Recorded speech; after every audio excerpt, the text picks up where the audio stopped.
जय हिंद दोस्तों, स्वागत है आपका हमारे इस YouTube चैनल में जिसका नाम है ई पाठशाला सेंटर। आज का हमारा विषय रहेगा हिंदी व्याकरण के अंतर्गत अध्याय 8 शब्दों का वर्गीकरण।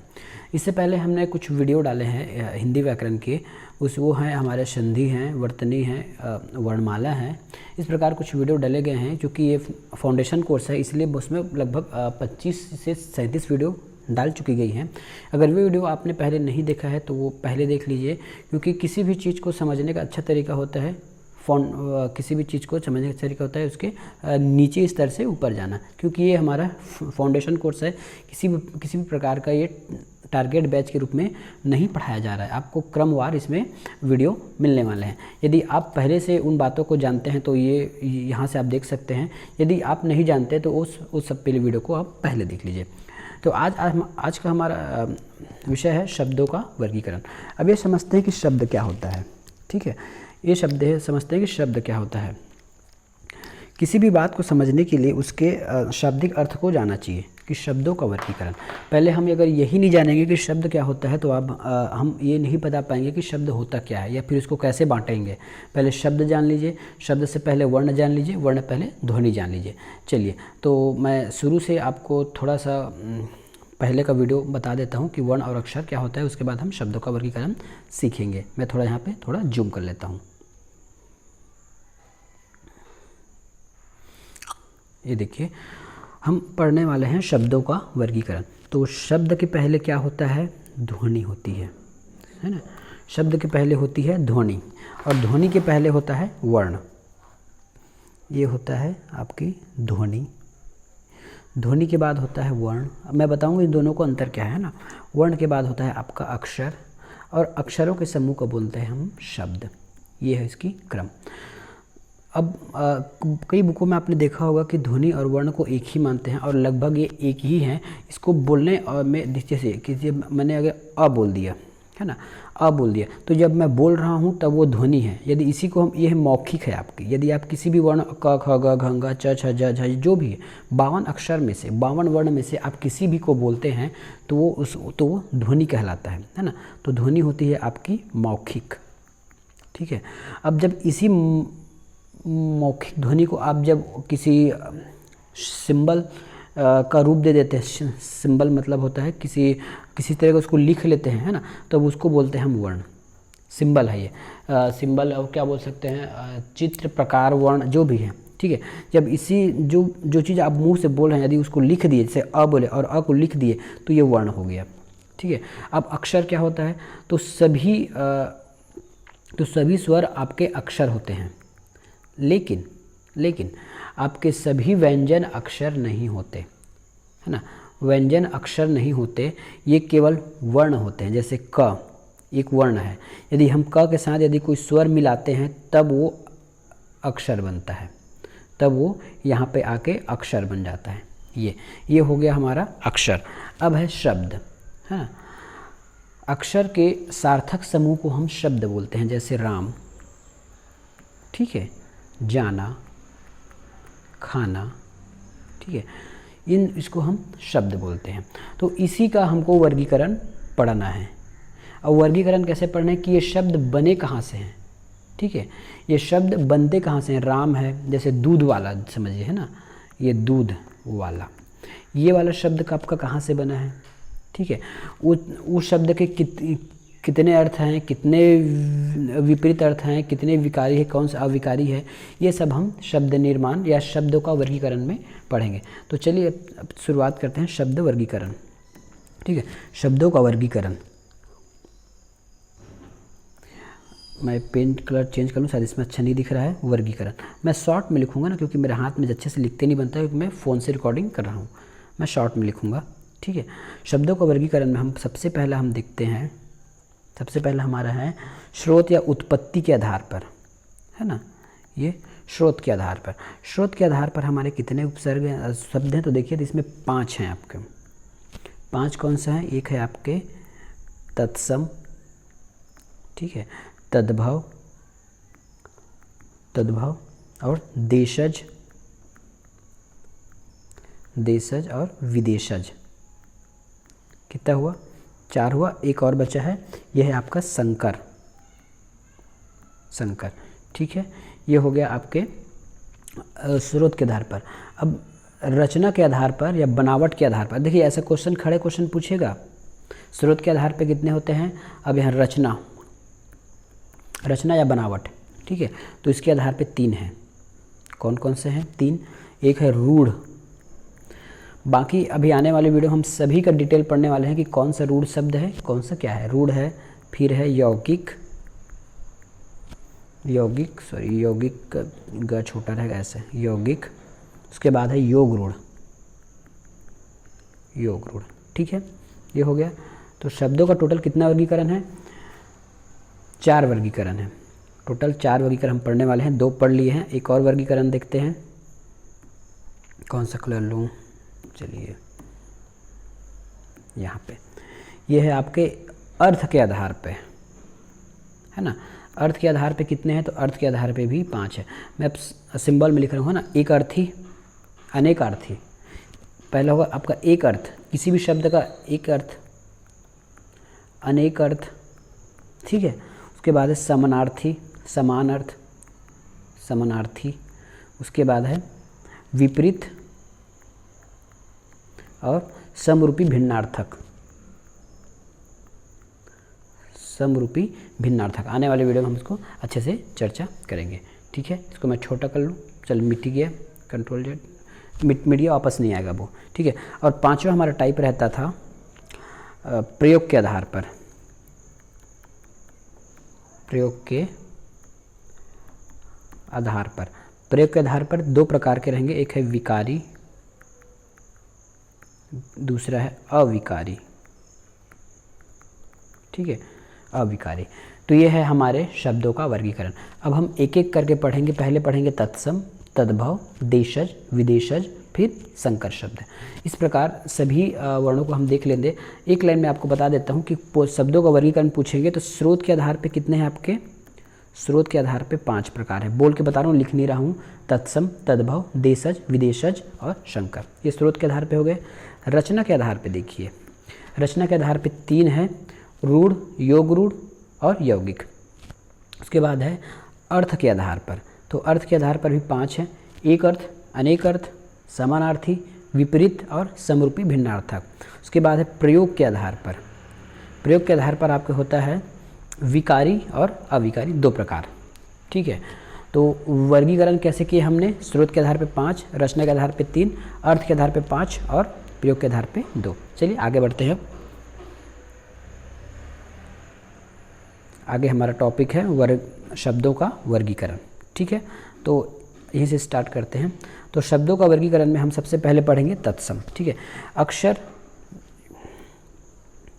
वर्ण अक्षर से शब्द या पद बनता है। वर्ण अक्षर से शब्द या पद बनता है, ये मैंने बताया है। शब्दों का प्रयोग जब वाक्य में किया जाता है तब उसको पद कहते हैं। पद क्या होता है मैं आपको आगे की वीडियो में बताऊंगा जब हम पूरा शब्द वर्गीकरण पढ़ लेंगे।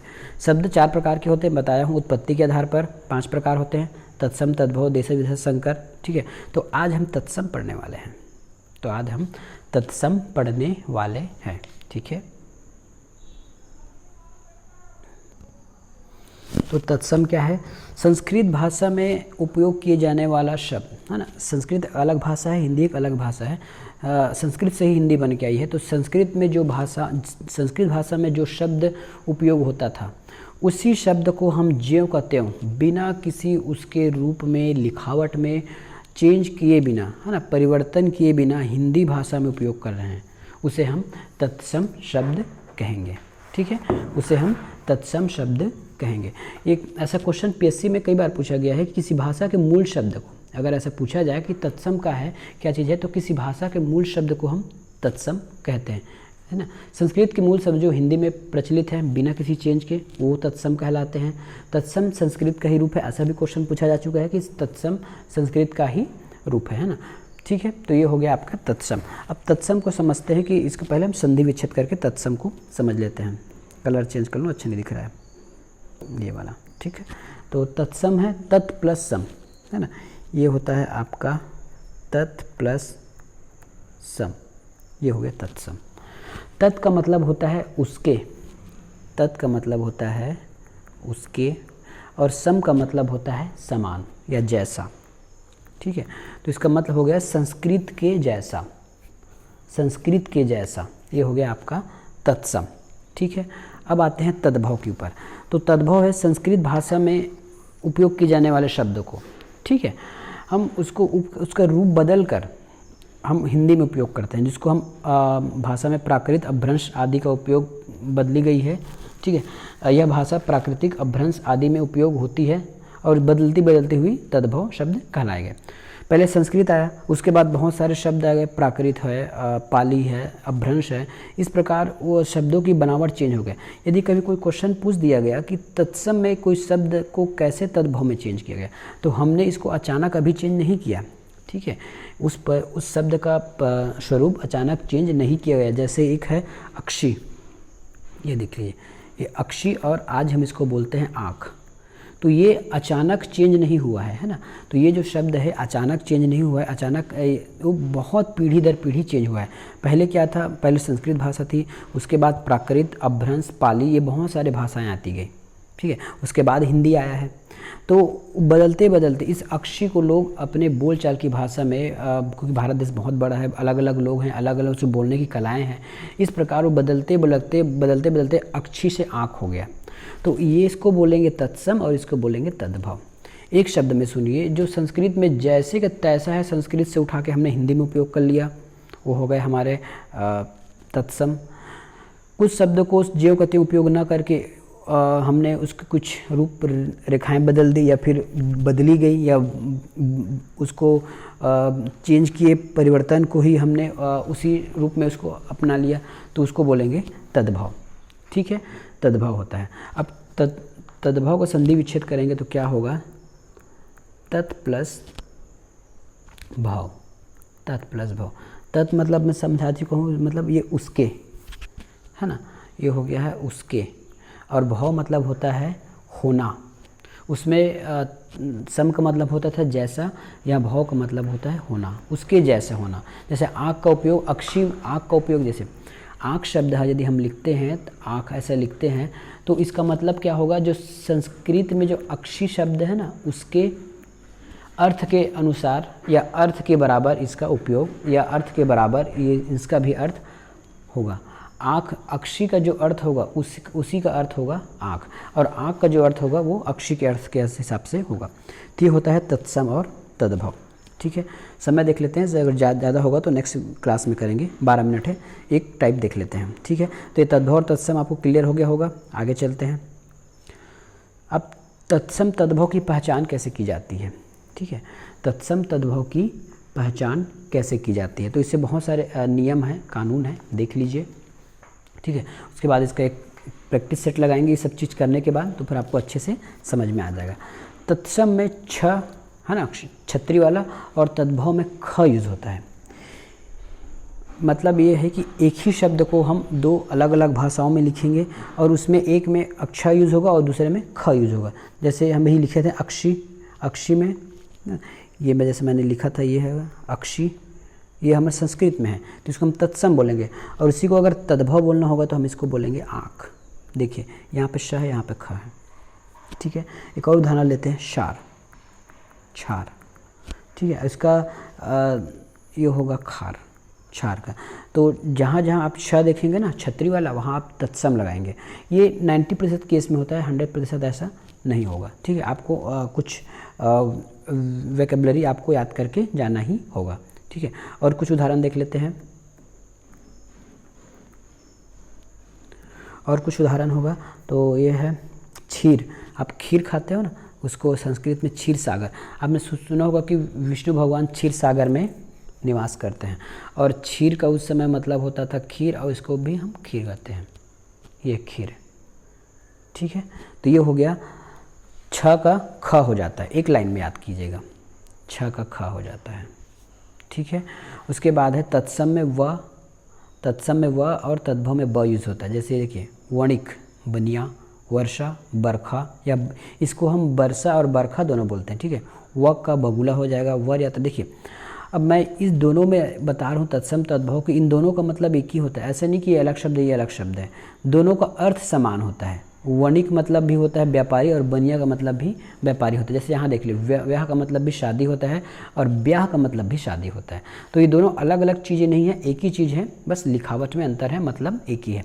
ये वानर, ये बंदर, विद्युत बिजली, है ना, वर यात्रा बारात, वर यात्रा को बारात बोलते हैं। ठीक है, चलिए नेक्स्ट टॉपिक की ओर चलते हैं। नेक्स्ट टॉपिक है तत्सम में श तथा तद्भव में स होता है। तत्सम में स तथा तद्भव में स होता है। देखिए ये शाक, इस शाक जो हम खाने वाला चीज़ है, शाक। शुक मतलब सुआ, पक्षी, तोता, पैरट, ये सुआ। शुंड, शुंड। श्यामल, सांवला, ये सांवला है। ससुर, ससुर। ठीक है, ये हो गया तत्सम तद्भव। दूसरा है य और ज। तत्सम में य होता है और तद्भव में ज होता है। तो युवा, जुआ, जुग, जुग, यूथ, जुत्था, यदा, जब, यदा मतलब जब, बोलते हैं ना ही, यदा यदा ही धर्मस्य, वो संस्कृत का है और उसको हिंदी में जब करते हैं तो क्या बोलते हैं, जब जब, जब जब धरती पर कोई अत्याचार बढ़ेगा, अत्याचारी बढ़ेगा, ऐसा सब उसका रहता है। योग, योग मतलब होता है मिलाना। एक और योग होता है जो वो है योगासन, यह है जोग, बोलते हैं योगी, जोगी। यत्र, यहाँ, यत्र जहाँ और तत्र। यम, जम। यजमान, जजमान। ठीक है, ये है तत्सम तद्भव में पहचानने की, इसी को ट्रिक भी बोलते हैं। अब देखिए री, त्र, र का उपयोग तत्सम में होता है। ठीक है, री है, त्र है और र का उपयोग तत्सम में होता है। अब देखिए श्रृंगार, यहाँ पे री है, मातृभार्या यहाँ पे री है, घृत यहाँ पे री है और मृतिका। इसी को हम यदि तद्भव में बोलेंगे तो क्या होगा, श्रृंगार का श्रृंगार, मातृभार्या का भाभी हो जाएगा, घृत का घी होगा, मृतिका का मिट्टी होगा। ठीक है, ये घृणा, घृण, गृहिणी, घरनी, वृद्ध, बूढ़ा, श्रृंग, सिंह। ठीक है, यहाँ ये वाला नियम री। अब त्रा, तत्सम में त्रा होगा। जो कुछ क्लिष्ट क्लिष्ट शब्द है ना, आप ये समझ लीजिए, जो क्लिष्ट क्लिष्ट शब्द हैं वो आपके संस्कृत में है। लोग ज़्यादा क्लिष्ट शब्द नहीं बोल जाते हैं, ज़्यादा कठिन शब्द नहीं बोल पाते, इसलिए उसको बदलते बदलते लोग, जैसे आजकल आप कैसे व्हाट्सएप में लिखते हैं, ये होता है प्लीज़, है ना, ये सॉरी अभी का व्हाट्सएप का आपका प्लीज़ ये है PLZ। उसी प्रकार इसी शब्दों को कम करते करते, अलग अलग बोलते बोलते इस सब चीज़ को चेंज कर दिया गया। ठीक है, तो ऐसी बना है तत्सम से तद्भव। ठीक है, अब उसके बाद है ऋत्रा का, तो ये रात्रि, रात हो जाएगा। पुत्री, पुत्र हो जाएगा। सुत, सुसूत्र, सूत हो जाएगा। मित्र, मित्र। आज कोई बोलते हैं कि आपका मित्र, संगवारी बोलते हैं, दोस्त बोलते हैं, मित्र बोलते नहीं सुनते होंगे। पुत्र, कोई अपने पुत्र को पुत्र नहीं बोलता, पुत्र को पत्र है, पुत्र को तो पुद बोलते हैं, ये पत्र, पत्ता। ठीक है, अब र की मात्रा का उपयोग देखिए, र देखिए, दोपहरी, दोपहरी। स्पर्श, इसमें र की मात्रा है ना, जब मैं पढ़ाया था वर्तनी तो आपको बताया था।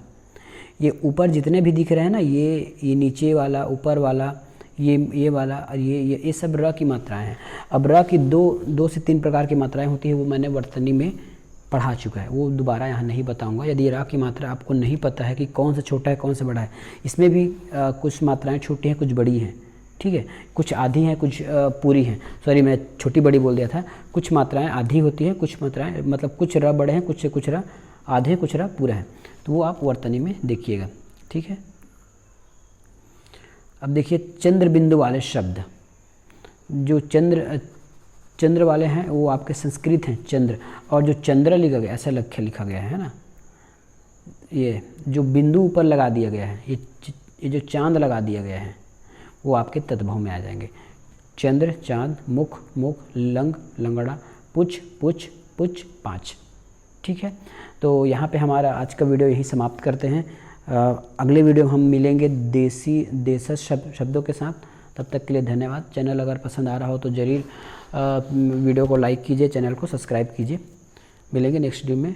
आपका दिन शुभ हो।